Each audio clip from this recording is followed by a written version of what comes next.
Bapak, Ibu, Saudara sekalian, Jemaat Alfa Omega yang dikasihi Tuhan Yesus, Shalom Aleichem. Saat ini kita kembali datang menghampiri takhta kemurahan Tuhan dengan kerinduan di dalam hati kita untuk menyambut kehadiran Tuhan melalui firman-Nya dan juga Roh-Nya di dalam hati kita. Kita rindu merenungkan firman Tuhan yang begitu penting untuk terus merawat dan memelihara iman, pengharapan dan kasih kita kepadanya. Itu sebabnya mari kita berdoa terlebih dahulu. Bapa Sorgawi, Allah sesembahan kami, Bapa, Putra, Roh Kudus, Allah yang Maha Esa, Allah yang Maha Agung, saat ini di dalam nama Tuhan Yesus Kristus kami kembali menghampiri takhta kemurahan-Mu Tuhan untuk mohon berkat rohani dari sorga yang menjadi bekal dan kekuatan dalam kami menjalani hidup yang penuh tantangan ini. Di dalam nama Tuhan Yesus Kristus kami mohon doa ini. Amin. Bapak, Ibu, Saudara sekalian, kita akan membaca firman Tuhan di dalam Injil Yohanes pasal yang ke-20, bagian yang berkaitan dengan kunjungan Tuhan Yesus pasca kebangkitannya kepada murid-muridnya. Kali ini kita akan membaca yang berkaitan dengan seorang rasul yang bernama Thomas. Dalam Injil Yohanes pasal 20 ayat 24 sampai dengan ayat 29. Demikian firman Tuhan. Tetapi Thomas, seorang dari ke-12 murid itu yang disebut Didimus, tidak ada bersama-sama mereka ketika Yesus datang ke situ. Maka kata murid-murid yang lain itu kepadanya, "Kami telah melihat Tuhan." Tetapi Thomas berkata kepada mereka, "Sebelum aku melihat bekas paku pada tangannya, dan sebelum aku mencucukkan jariku ke dalam bekas paku itu, dan mencucukkan tanganku ke dalam lambungnya, sekali-kali aku tidak akan percaya." 8 hari kemudian, murid-murid Yesus berada kembali dalam rumah itu, dan Thomas bersama-sama dengan mereka. Sementara pintu-pintu terkunci, Yesus datang dan Ia berdiri di tengah-tengah mereka dan berkata, "Damai sejahtera bagi kamu." Kemudian Ia berkata kepada Thomas, "Taruhlah jarimu di sini dan lihatlah tanganku. Ulurkanlah tanganmu dan cucukkanlah ke dalam lambungku, dan jangan engkau tidak percaya lagi, melainkan percayalah." Thomas menjawab dia, "Ya Tuhanku dan Allahku." Kata Yesus kepadanya, "Karena engkau telah melihat aku, maka engkau percaya. Berbahagialah mereka yang tidak melihat, namun percaya." Bapak, Ibu, Saudara sekalian, kita kembali melihat pengalaman-pengalaman para murid setelah Yesus bangkit dari kematian. Dan kini pengalaman seorang Thomas. Sebenarnya Thomas tidak berbeda dengan murid-murid yang lain. Pada awalnya murid-murid yang lain juga tidak percaya bahwa Yesus bangkit. Ketika Maria Magdalena, ketika para wanita menceritakan bahwa Yesus sudah bangkit, mereka melihat Yesus yang bangkit, murid-murid tidak percaya. Ya, kita tahu memang dalam tradisi Yahudi, wanita itu tidak terlalu dipercaya memang. Tapi pada akhirnya Yesus menampakkan diri kepada murid-muridnya 10 orang murid tanpa Thomas. Waktu itu Thomas tidak hadir. Sangat mungkin Thomas pulang kampung, saudara-saudara. Ya. Nah, kemudian Thomas kembali berhimpun dengan teman-temannya, para rasul yang lain. Dan kemudian teman-temannya menceritakan bahwa Yesus sudah bangkit. Tapi Thomas juga menyatakan ketidakpercayaannya. Artinya Thomas ini juga tidak beda dengan murid yang lain. Hanya saja memang yang menceritakan bukan sosok wanita atau beberapa wanita, tetapi teman-temannya yang adalah sama-sama murid Tuhan yang kemudian nanti disebut rasul. Ya. Dan itu tidak 2 atau 3 orang, karena saksi itu cukup 2-3 orang.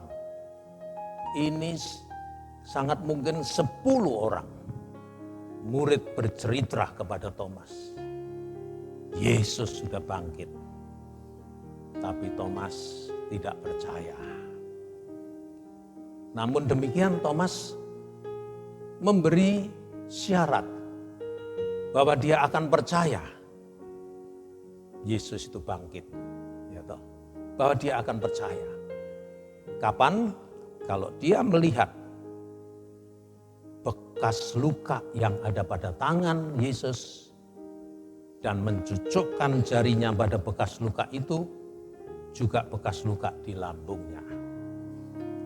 Memang menarik, pada umumnya Thomas ini disebut sebagai rasul peragu, rasul yang bimbang, rasul ragu.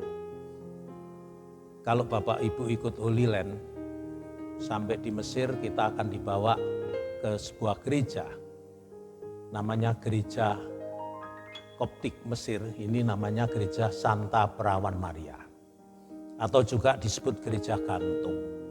Yang menarik di dalam gereja ini ada 13 pilar. Satu pilar itu melambangkan pribadi Tuhan Yesus, yang 12 lainnya itu melambangkan murid-murid Tuhan. Tetapi dari 12 itu ada 2 yang warnanya berbeda. Satu warna hitam dan itu melambangkan Yudas Iskariot yang sudah mengkhianati Yesus. Dan satu lagi warna abu-abu. Dan ini melambangkan Rasul Thomas, rasul yang penuh dengan kebimbangan dan keraguan. Sangat mungkin ini diangkat dari peristiwa Thomas tidak percaya kepada kesaksian murid-murid yang lain yang jumlahnya sangat signifikan karena bukan lagi 2 atau 3 tapi 10 orang. Ya, sehingga orang sering menyebut rasul peragu atau bimbang, saudara-saudara. Namun demikian ada sesuatu yang sangat menarik dengan diri Thomas ini. Dia katakan, sebelum aku melihat bekas luka itu, ya, sebelum aku melihat bekas paku pada tangannya, dan sebelum aku mencucukkan jariku ke dalam bekas paku itu, dan mencucukkan tanganku ke dalam lambungnya, sekali-kali aku tidak akan percaya.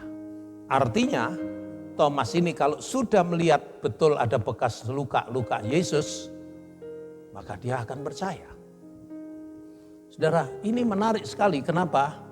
Karena sebenarnya seperti Tuhan bilang, Tuhan berfirman, di akhir zaman ini akan muncul nabi palsu, akan muncul Kristus palsu. Bagaimana membedakan Kristus asli dan Kristus palsu? Kalau tidak ada tanda-tanda yang membedakannya. Di sini pentingnya, saudara-saudaraku.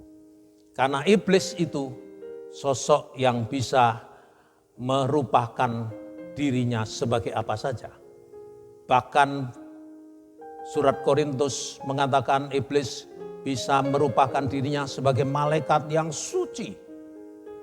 Apalagi kalau sekedar iblis merupakan dirinya sebagai sosok orang Israel misalnya, orang Timur Tengah misalnya. Wah, terlalu mudah buat iblis. Tetapi membedakan Kristus yang asli dan yang palsu ini sangat penting. Dan ini tidak bisa ditiru saudara-saudara. Karena Kristus yang palsu pasti tidak punya tanda kematian. Tidak ada bekas luka. Tapi Kristus yang asli ada tanda kematian, yaitu bekas luka. Yang ada pada tangannya, kakinya, juga lambungnya. Itu sebabnya ketika murid-murid berjumpa pertama kali, mereka juga ragu-ragu. Lalu Tuhan Yesus menunjukkan bekas luka pada tangannya. Kalau seandainya tidak bisa menunjukkan bekas luka itu, maka murid-murid akan tetap menolak bahwa itu Yesus yang sudah bangkit. Itu sebabnya ketika Rasul Yohanes mendapat anugerah untuk mendapat kitab wahyu dan menulis kitab wahyu itu, dalam satu pengalaman spiritualnya, Rasul Yohanes melihat di tengah-tengah takhta di sorga. Dalam kitab Wahyu pasal 5 ayat 6 dikatakan, maka aku melihat di tengah-tengah takhta dan keempat makhluk itu, dan di tengah-tengah tua-tua itu berdiri seekor anak domba seperti telah disembelih, bertanduk 7, bermata 7, itulah ketujuh roh Allah yang diutus ke seluruh bumi.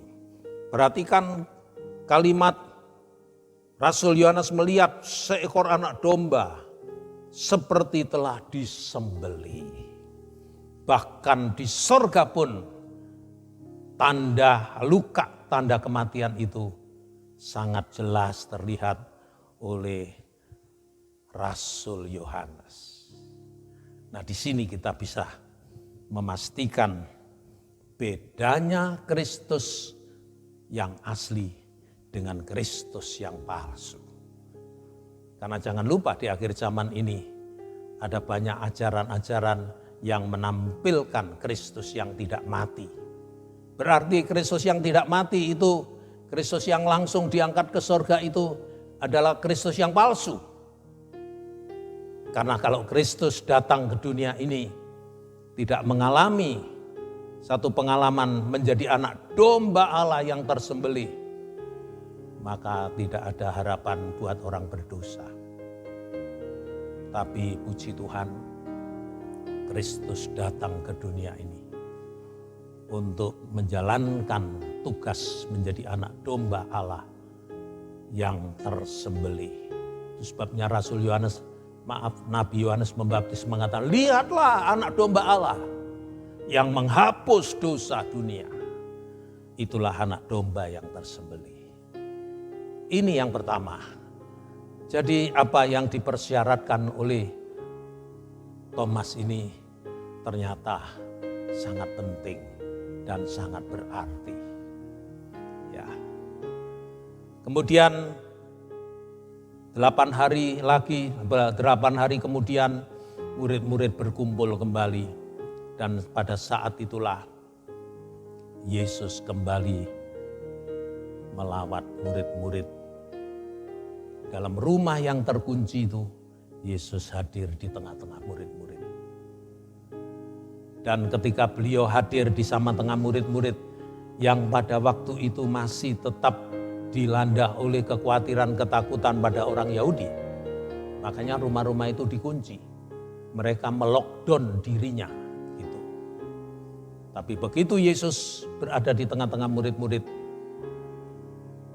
Yesus memulai dengan satu kalimat yang khas dari kehadirannya, ya, damai sejahtera bagi kamu. Ini merupakan ciri khas kehadiran Tuhan Yesus di tengah umatnya. Puji Tuhan, sementara pintu-pintu terkunci, Yesus datang dan ia berdiri di tengah-tengah mereka dan berkata, damai sejahtera bagi kamu. Kristus yang asli, Kristus yang mati dan bangkit, kehadirannya selalu ditandai dengan hadirnya juga damai sejahtera dalam kehidupan umatnya. Itu sebabnya sebagai umat percaya dan pengikut Kristus, mari saudara-saudara sekalian, kita hargai dan mendambakan kehadiran Tuhan ya di tengah-tengah situasi apapun, kehadiran dalam kehidupan pribadi, keluarga, rumah tangga, bahkan gereja. Sebab terus terang kita membutuhkan yang namanya damai sejahtera yang sejati. Seperti yang beliau juga sudah firmankan, damai sejahtera ku berikan kepadamu. Dan damai sejahtera yang ku berikan kepadamu tidak seperti yang diberi oleh dunia ini. Damai sejahtera dunia itu sementara, fana. Tapi damai sejahtera Kristus itu permanen di dalam kehidupan umat ketebusannya. Ya, itu sebabnya kita bersyukur. Itu sebabnya juga tidak heran kalau Nabi Yesaya menubuatkan bahwa anak yang lahir itu memiliki nama diantaranya Raja Damai. Siapa Raja Damai? Itulah Tuhan Yesus Kristus. Kedamaian, kesejahteraan dalam kehidupan orang percaya teramat sangat penting. Terlebih-lebih di tengah-tengah keadaan apapun. Di tengah-tengah krisis, kesulitan, kesukaran. Tapi kalau hati kita penuh dengan damai sejahtera sejati dari Tuhan, kita akan dikuatkan, disanggupkan, dimampukan menghadapi situasi seperti apapun, saudara-saudara. Puji Tuhan. Dan yang ketiga adalah perhatian Tuhan kepada Thomas. Ungkapan pernyataan Thomas didengar oleh Tuhan. Dan Tuhan sangat memperhatikan apa yang diungkapkan oleh Thomas. Bukti bahwa Tuhan mengasihi Thomas. Sama seperti Tuhan mengasihi Thomas, Tuhan mengasihi kita semua. Tuhan memperhatikan setiap pribadi umat miliknya. Karena umat miliknya itu sesungguhnya adalah umat kesayangannya. Tapi masalahnya apakah kita sudah menempatkan diri sebagai umat kesayangannya? Yang memiliki kesetiaan, yang memiliki kasih dan kerinduan untuk selalu membangun hidup persekutuan dengan Tuhan. Ini penting. Kita tidak boleh sepihak hanya menuntut kasih Tuhan. Tapi sudahkah kita juga mengasihi Tuhan? Kalau soal kasih mengasihi, Tuhan itu selalu lebih dulu. Dia terlebih dahulu mengasihi kita. Tuhan mengasihi Thomas itu sebabnya. Ketika sudah menyampaikan, memberikan firman damai sejahtera, beliau langsung menuju kepada sosok Thomas. Kemudian ia berkata kepada Thomas, taruhlah jarimu di sini dan lihatlah tanganku. Ulurkanlah tanganmu dan cucukkanlah ke dalam lambungku. Dan jangan engkau tidak percaya lagi, melainkan percayalah. Tuhan langsung menjawab prasyarat yang diajukan oleh Thomas kepada teman-temannya, yaitu dia ingin melihat bekas paku pada tangan itu, bekas luka pada lambung itu, dan dia ingin mencucukkan jarinya. Maka saat itu juga Tuhan mengabulkan prasyarat dari Thomas. Thomas, ulurkan tanganmu Thomas. Cucukkan ke dalam lambungku. Taruh jarimu di sini. Lihat tanganku. Lalu apa yang jadi, saudara? Thomas jadi mencucukkan jarinya ke bekas luka pada tangan itu dan lambung itu? Ternyata tidak, saudara. Tuhan dengar apa yang menjadi kerinduannya Thomas atau prasyaratnya Thomas. Tuhan dengar apa yang diungkapkan oleh Thomas, walaupun tidak langsung kepada Tuhan tetapi kepada teman-temannya. Dalam hidup ini Tuhan tahu segala perkara.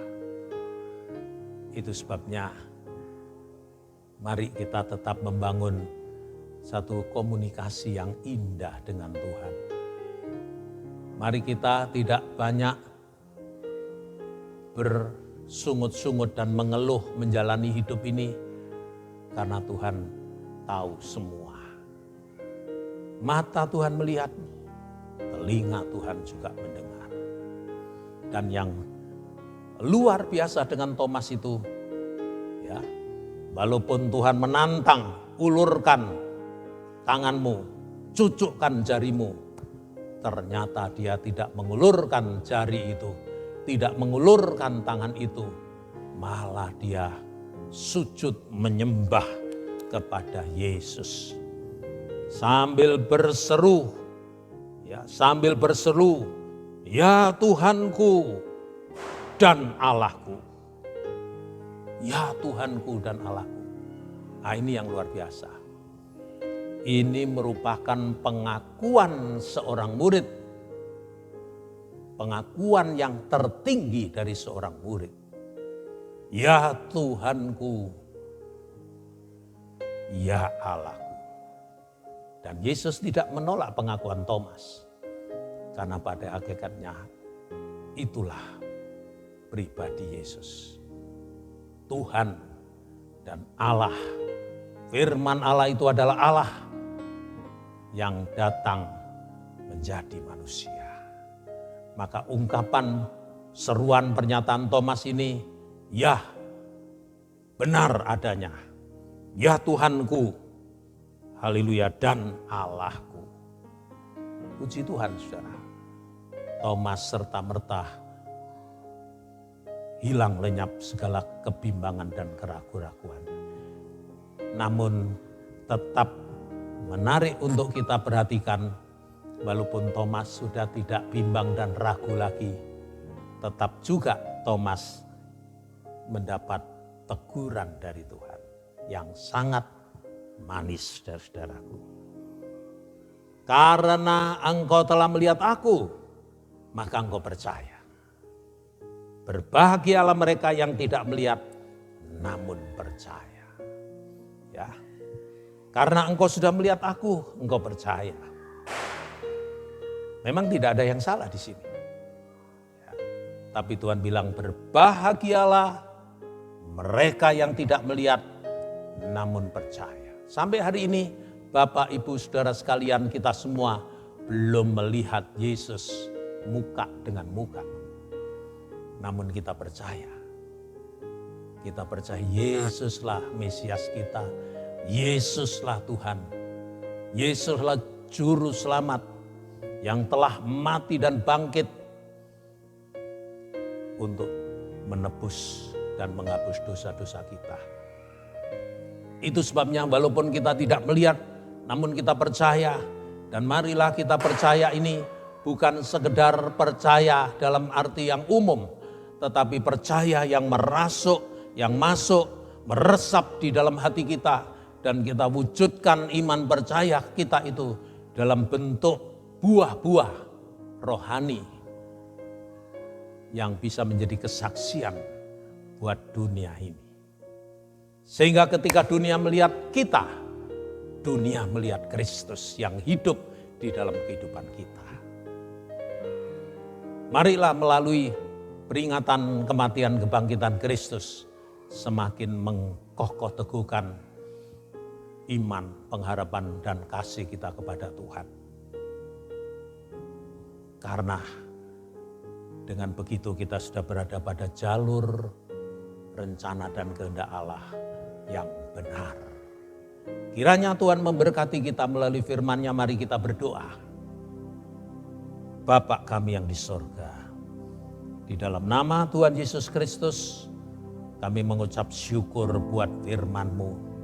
Firman-Mu ya dan amin. Kiranya firman-Mu meresap di dalam hati kami masing-masing. dan membawa kami kepada satu keyakinan iman yang semakin kokoh dan teguh bahwa Engkaulah Tuhan dan Allah kami. Terima kasih Bapa. Kami serahkan seluruh jemaat ke dalam genggaman tangan Tuhan yang kuat dan perkasa, karena sudah mengalami proses kematian dan kebangkitan, supaya seluruh jemaat Tuhan ini dalam hidup kami senantiasa mengalami damai sejahtera dari Tuhan. Di tengah-tengah krisis apapun, kami tetap limpah dengan damai sejahtera daripada Tuhan.